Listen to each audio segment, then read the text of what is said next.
Hello and welcome to Indie Slice, the podcast where I review one indie game each week so that you are better informed about which games are worth your time and money. This is James Moeller, and I'm so glad that you've made it to the inaugural Indie Slice episode. If you're new here, thank you so much for stopping by. This is technically the 74th episode, but it's the first under the name of Indie Slice. For those of you who might not know, my primary purpose for changing the name is to have a title that clearly communicates what the show is about. Although I love the quirkiness of Clutch Kitten Gaming, I think Indie Slice better portrays the niche of indie games and the short-form format of the episodes. Typically I communicate contact information at the end of the show, but since things are fresh, I'm going to mention them here. You're always welcome to reach out and say hi, and the best places to do that are on Instagram, Facebook, and Twitter at indieslicepod and via email at indieslicepod@gmail.com. Last but certainly not least, I have an Apple Podcasts 5-star review I want to mention. It comes to us from Mr. Game and Brews, who says, "If you're looking for great reviews on indie games in a short podcast episode, look no further. James does a great job of giving you a pretty in-depth review of many of the popular and not so popular indie games out there." For the sake of time, I'm not going to read the entire review, but dang, Mr. Game and Brews, I really appreciate the kind words. They're encouraging, and the review is incredibly helpful in making the podcast more visible. With all that being said, let's get into this week's review.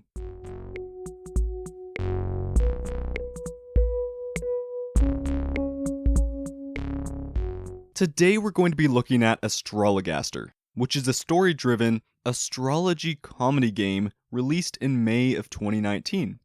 It was developed by Yam, which is a UK-based studio that's been around since 2010.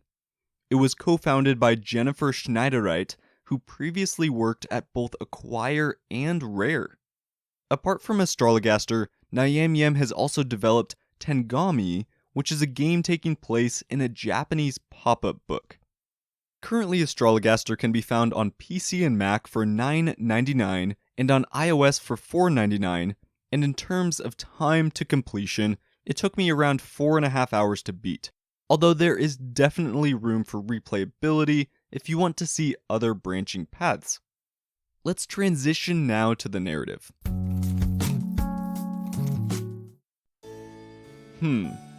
So madam, let me get this straight. You've found yourself in a predicament where every Saturday morn you wake up with a blistering headache and immediately start chundering. Pray chance, do you and your husband like to share a bit of wine on Friday even? Oh, no reason in particular. I think I have what I need. Let's consult the stars to see what they have to say about your condition. Astrologaster takes place in what feels like a rarely used setting in games, Shakespearean London. What's even cooler is that the story is based on real events that took place.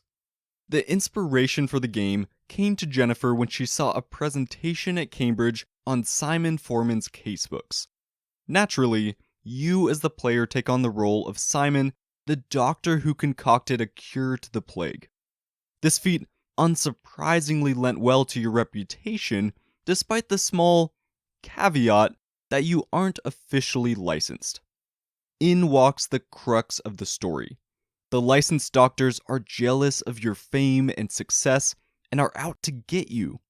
In order to prove your worth and avoid jail time due to illegally treating patients, you have to garner at least 8 letters of recommendation from your querents, thus proving your skills as a physic. Over the course of the game, you advise 14 characters who each visit you between 5 and 7 times, and it's up to you to woo your patients, properly predict the future, accurately assess their symptoms, and translate messages from the stars in order to heal their ailments. Although there are some mechanical elements that we'll get to in a bit, the majority of this game's success or failure relies on the storytelling and VO. That being the case, I'm pleased to say that the writing is top-notch overall. Each and every character is unique and draws you into their dilemma. Whether it's a promiscuous explorer, a drunken housewife, a proud hostess, or a thieving priest, each of the individuals feels special in their own right. What makes things even better is that their stories don't remain siloed. Not only do their previous visits affect later interactions, but many of their stories are intertwined with other querents, whether they're aware of it or not. The effect ends up resulting in something of a Shakespearean sitcom. Speaking of sitcoms and humor, from the character introductions to the issues querents have to the astrological resolutions, this game is stock full of it. The type of humor is what stands out as particularly interesting. Not only does the dialogue use a Shakespearean vernacular, but the conversations are more vulnerable given the doctor-patient context. What I mean is that conversations can go from, "Oh, hello, Mrs. So-and-so," to, "Doctor, all of my dinner guests and I found ourselves expelling from both ends in my garden last night," in a mere matter of seconds. There were points where the humor was a bit crude for my taste, but for the most part, there was a balance of topics. Even when the subject matter was more risque, the writing still felt reined in enough to be believable for the situations. To round out our discussion of the narrative, I was pleased with how well the characters and storylines drew me in. Especially as someone who isn't enthralled by that time period, the humanity and humor of the characters made them more relatable. Let's move on now to the gameplay. If the bulk of the game relies on quality storytelling, what is it that you actually do, and does it strengthen or weaken the overall experience?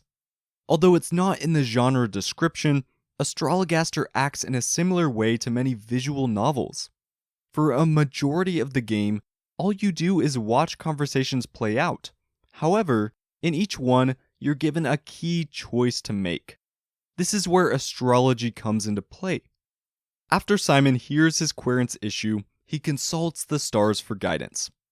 What this visually looks like is choosing between 2 or 3 options, which each have constellations attached to them.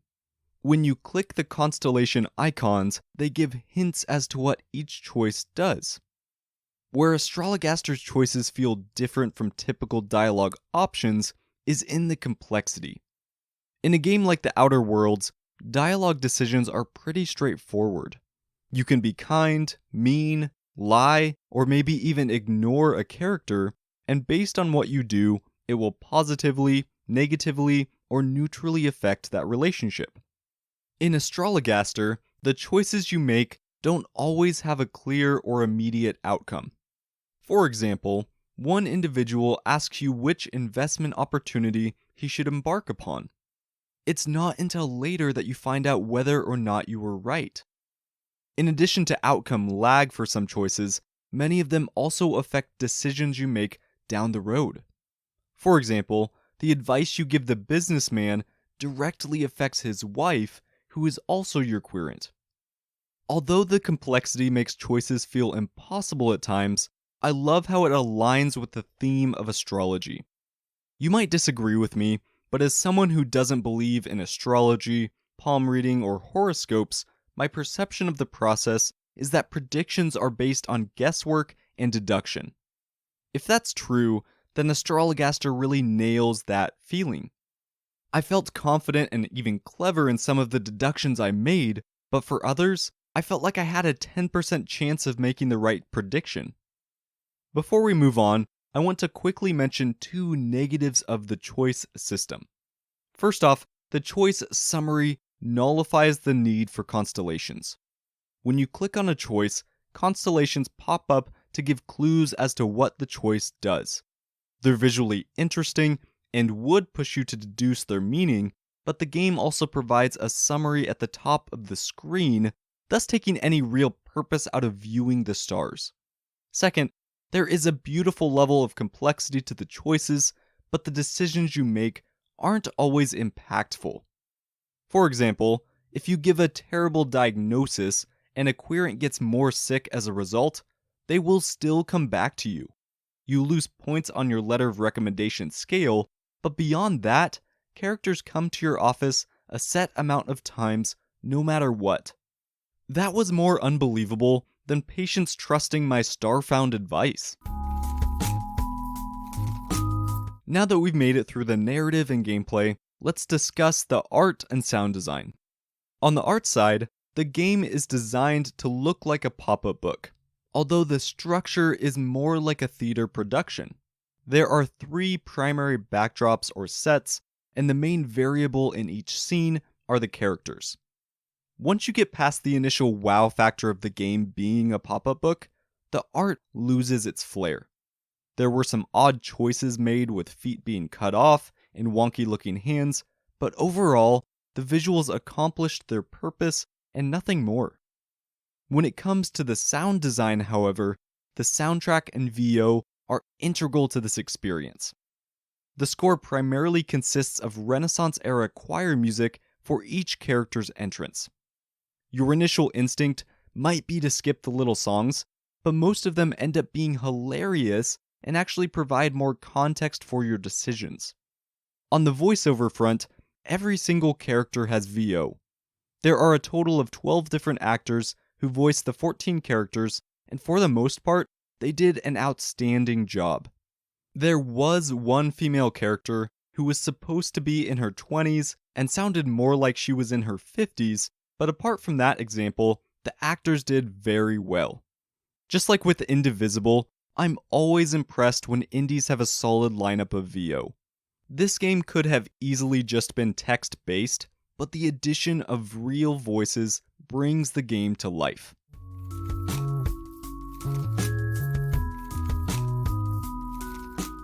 Now that we've talked about the narrative, gameplay, art and sound design, let's summarize with some positives and negatives. First off, on the positive side, Astrologaster captures the essence of the time through this comedic reinvention of true events. Second, the complexity of narrative decisions allows you as the player to feel what Simon likely felt. Third, the score and VO bring this game to life and add further depth to the conversations. First off, on the negative side, the fact that reading constellations isn't necessary to obtain the information you need is disappointing. Second, the lack of choice impact leads to some unrealistic results. Third, although the art is adequate, the lack of set diversity is unfortunate.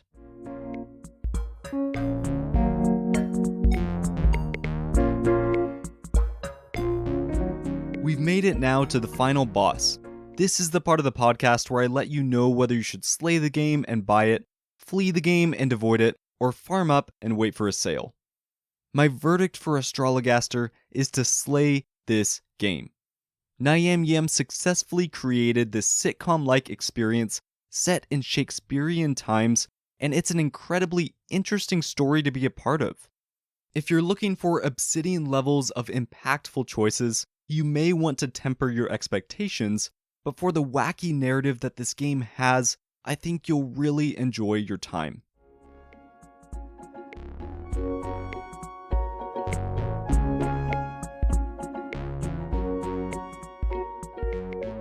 As always, thank you all so much for taking the time to listen in. I hope you have a lovely rest of your quarantine, and I'll see you in-game.